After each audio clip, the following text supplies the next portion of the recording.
দেখো আজকে আঁকি নাচ স্কুল যাবে, তো আমার এখনও অনেক কাজ আছে, সব কাজগুলো বাকি আছে। দেখো জামা কাপড় একটা কাচানোর আছে, কারণ আমাদের পান খারাপ হয়ে গিয়েছিলো, আজকে এসে ঠিক করে দিয়ে গেলো। তার জন্য আমাদের প্রচুর কাজ আছে, আর কাছাকাছি এখনও পর্যন্ত হয়নি।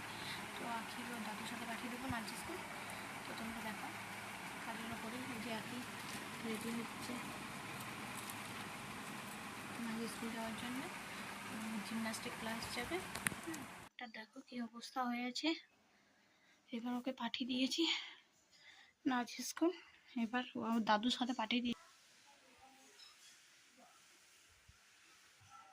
জামা কাপড়গুলো খিচে নেবো। এবার ওগুলো জামা কাপড়গুলো দিয়ে বিছানাগুলো পরিষ্কার করে নিই, দিয়ে চান করবো।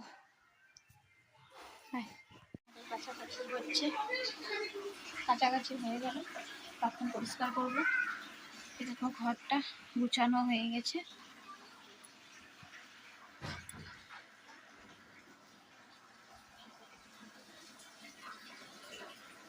দেখতে পাচ্ছ সব গুছানো। দেখো ফ্রেন্ডস, আমার ওই যে কাছাকাছি তো হয়ে গেছে। তো এবার আমি চান করে এসে আজকে একটু শ্যাম্পু করলাম চুলে, কারণ চুলটা অনেক আটা আটা হয়ে গেছিলো গরমে, তো ঘামে অনেক আটা আটা হয়ে যায়। তো দেখো আমি চান করে আসলাম, এসে পরে দেখো তোমাদের সাথে ওই একটু সেলাই মেশিনে ভাবলাম যে সেলাই মেশিন করি। তারপরে আমি সেলাই স্কুল থেকে এসে দেখো আবার রুটি বানাচ্ছি। একটা জিনিস তো সত্যি যে কোনোদিনও মেয়েদের কোনো দিনও রেস্ট হয় না। তো আমি সেলাই স্কুল থেকে এসে রুটি করতে ঢুকলাম, আর তারপরে আঁকিকে খাওয়ানো আর করানো, ওই ভিডিওগুলো করা হয়নি, সরি, অন্যদিন দিব তোমাদেরকে ওই ভিডিওটা। আজকে তোমরা এখান থেকে দেখো। Okay friends, by.